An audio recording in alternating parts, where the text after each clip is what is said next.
Assalamualaikum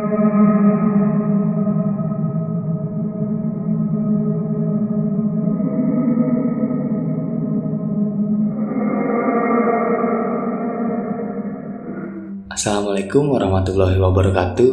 Kembali lagi bersama kami, Saksi Misteri.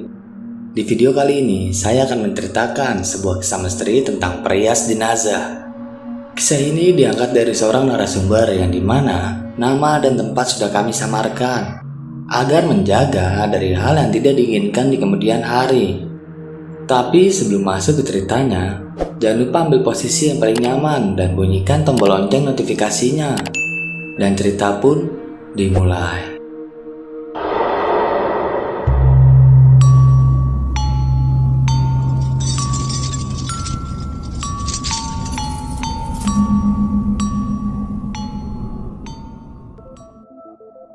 Anggi meloncat dari tempat tidurnya ketika alarm yang ia setel meraung beberapa kali. Matanya sangat berat. Pekerjaan memaksanya hanya tidur 2 jam saja hari ini. Ia harus segera bersiap.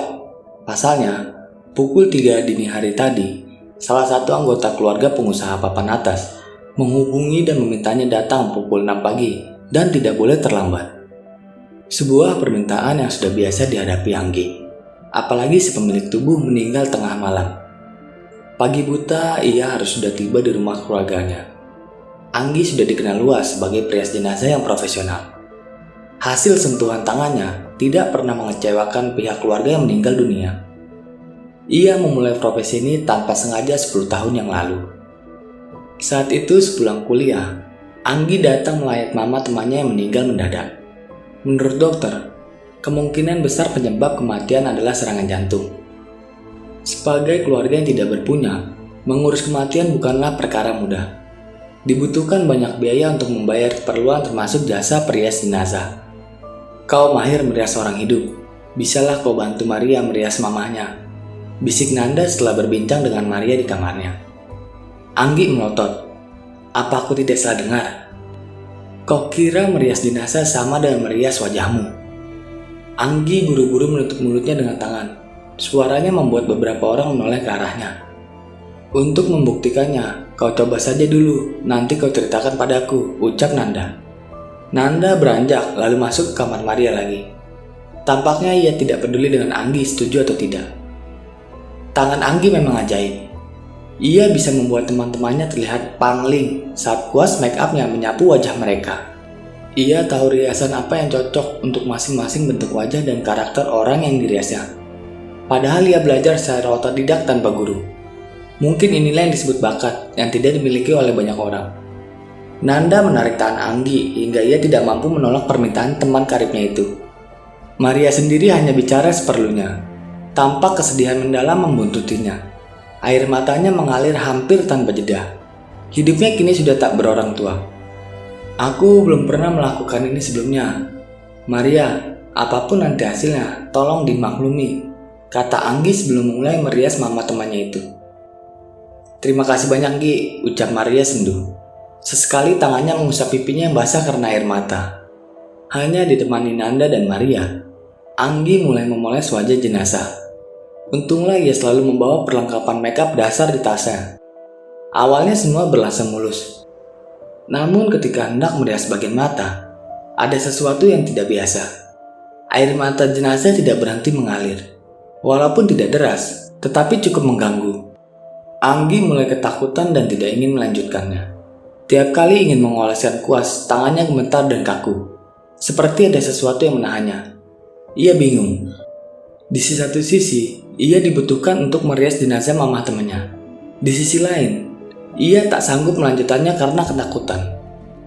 Tante, saya di sini untuk membuat tante cantik. Tidak ada niat saya yang lain. Tolong bantulah saya, ucap Anggi dalam hati. Ia sudah hampir putus asa. Tiba-tiba, kau bantulah tante juga. Anggi menghentikan gerakan jarinya, mengamati wajah Mama Maria dengan sesama. Tidak ada gerakan bibir maupun mulut yang terbuka. Suara yang ia dengar barusan sangat jelas, dan ia tahu betul itu suara mamahnya Maria. Apa yang bisa saya bantu tante? Lagi-lagi Anggi berucap dalam hati. Tolong katakan pada Maria untuk menghubungi papahnya. Tante tidak tenang kalau Maria belum memaafkan papahnya. Akan saya katakan pada Maria, sekarang tolong hentikan tangis Tante agar saya bisa merias Tante dengan maksimal. Tentu Tante tidak ingin membuat Maria lebih sedih lagi kan? Tante titip Maria, sering-seringlah kalian mengunjunginya. Keluarga Tante sudah lama tidak menganggap kami ada. Semoga Maria bisa membuka hati untuk papahnya, agar dia tidak sendiri di dunia ini. Anggi mengiyakan dan mengangguk pelan. Ia tidak ingin berbicara lebih lama dengan mamahnya Maria. Bicara dengan orang mati, rasanya bukan sesuatu yang benar, karena jangan-jangan ia hanya berhalusinasi. Terlepas apakah itu benar mamahnya Maria atau bukan, air mata yang keluar dari mata jenazah benar-benar berhenti. Anggi pun bisa melanjutkan pekerjaannya. Maria, maaf sebelumnya. Aku tahu mungkin bukan saat yang tepat untuk membicarakan tentang sesuatu yang hendak kutanyakan ini. Tapi aku harus mengatakannya, karena sudah berjanji dengan mamamu tadi. Gerakan bola mata Maria berhenti. Mamaku? Iya, tadi aku mendengar suara mamamu. Aku sudah berjanji untuk mengatakan ini. Kau boleh percaya, boleh juga tidak. Apa yang kau dengar, ucap Maria. Berbaikanlah dengan papahmu. Maria pun menjawab, sulit. Sulit bukan berarti tidak bisa. Mar, mamamu tidak bisa pergi dengan tenang bila kau belum berbaikan dengan papamu. Anggi membujuk dengan sungguh-sungguh. Ia meraih tangan gadis itu walau masih memalingkan wajahnya. Lelaki itu meninggalkan mama. Mama banting tulang agar aku bisa sekolah. Di mana dia saat itu? Apa dia memikirkan kami? Maria menggigit bibirnya yang gemetar. Aku pernah melakukan yang sama dengan yang kau lakukan saat ini, dan aku menyesalinya. Ketika papamu berniat kembali, aku yakin dia sudah menyadari kesalahannya dan ingin memperbaiki semuanya. Tugas kita adalah memaafkan dan memberikan kesempatan. Kata ibuku, di dalam darahmu mengalir juga darah ayahmu. Saat muda kau bicara seperti itu. Kau tidak tahu seperti apa kehidupan kami. Serba kekurangan, dikucilkan keluarga dan dijauhi tetangga. Karena apa? Karena kami miskin. Maria mengibaskan tangannya hingga genggaman Anggi terlepas. Tapi aku yakin, kesulitan hidup yang kau lewati mampu menguatkan hatimu. Aku akan keluar sebentar agar kau lebih leluasa berpikir. Aku tidak memaksa. Semua aku kembalikan padamu. Anggi menoleh ke arah kiri ruangan, di mana ada Nanda duduk di situ. Sedari tadi, ia hanya memperhatikan tanpa ada gerakan untuk mendekat dan terlibat dalam pembicaraan itu. Isyarat yang diberikan Anggi cukup dimengerti oleh Nanda. Ia mengekor di belakang Anggi, meninggalkan Maria bersama jenazah mamahnya. Peti jenazah yang dipesan dengan dana urunan dari jemaat dan warga sekitar, serta teman-teman Maria akhirnya datang. Acara penghiburan pun akan segera dimulai. Menurut cerita Nanda, besok jenazah akan segera dimakamkan, karena tidak ada lagi keluarga yang ditunggu. Pelayat pun tidak banyak. Masih menurut cerita Nanda, Maria dan mamanya kurang bergaul di lingkungannya, mungkin karena keadaan finansial mereka. Setelah jenazah dimasukkan ke dalam peti, Anggi berpamitan pulang. Sedangkan Nanda tetap tinggal, mengingat rumahnya hanya berjarak beberapa rumah dari tempat Maria. Anggi diantar oleh salah satu kerabat Nanda menggunakan mobil. Sesampainya di rumah, Anggi merasa seperti ada yang mengikuti. Sekelebat bayangan mondar-mandir seakan sengaja mengganggunya.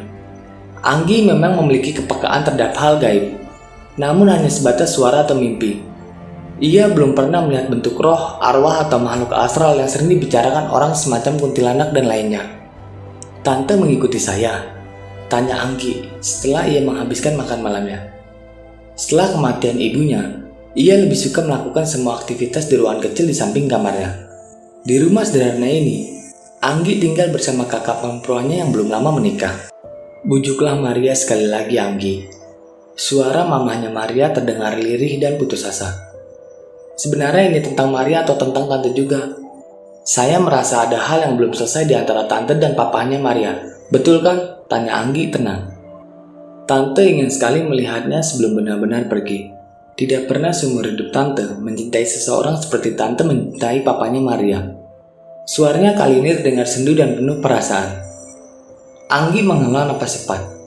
Baiklah tante, sekarang saya telepon Maria. Anggi menelpon Maria. Ia tidak begitu yakin temannya itu mengaktifkan ponselnya, mengingat saat ini ia sedang dalam keadaan berduka. Perkiraan Anggi tidak meleset. Berulang kali dihubungi, nomornya tetap tidak aktif. Namun Anggi tidak habis akal. Ia menelpon Nanda dan memintanya untuk memberikan ponsel pada Maria. Akan ada banyak hati yang terluka bila aku buka jadi diri papaku, An, kata Maria menanggapi permintaan Anggi. Aku tidak mau mamamu mengikutiku terus. Bisa gila aku, Maria. Terdengar Maria menghela napas. Bilang pada mamaku, beri aku waktu. Ya, akan aku katakan, tapi tolong, kabulkan permintaan terakhir mamamu. Jangan sampai setelah kau diberi waktu, akhirnya malah mengecewakan.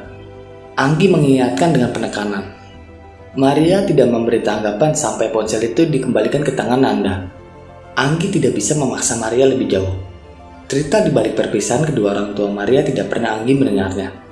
Saya sudah mengatakan apa yang tante bilang pada Maria. Kita lihat saja besok.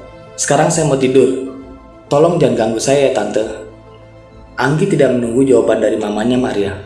Ia langsung saja keluar ruangan kemudian menutup pintunya sebelum masuk ke kamar tidur di sebelahnya. Ia ingin benar-benar beristirahat dengan tenang tanpa gangguan seperti yang selama ini terjadi.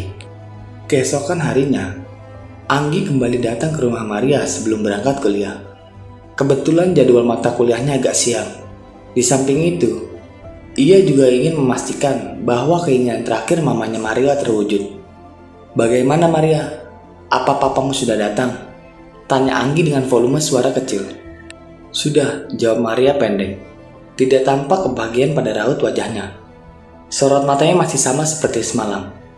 Maaf kalau aku jadi ingin tahu siapa sebenarnya papamu, hingga mampu membuat mamamu jatuh cinta sampai akhir hidupnya, ucap Anggi hati-hati. Dia duduk di sana. Maria sedikit mengangkat dagunya, menunjuk seseorang pria berbaju hitam duduk membelakangi mereka. Aku sudah meminta untuk datang sebagai tamu, bukan sebagai papaku. Yang duduk persis di samping itu, tanya Anggi memastikan. Ya, lagi-lagi Maria menjawab singkat tanpa ekspresi. Anggi mengamati sosok pria tersebut. Seperti tidak asing lagi.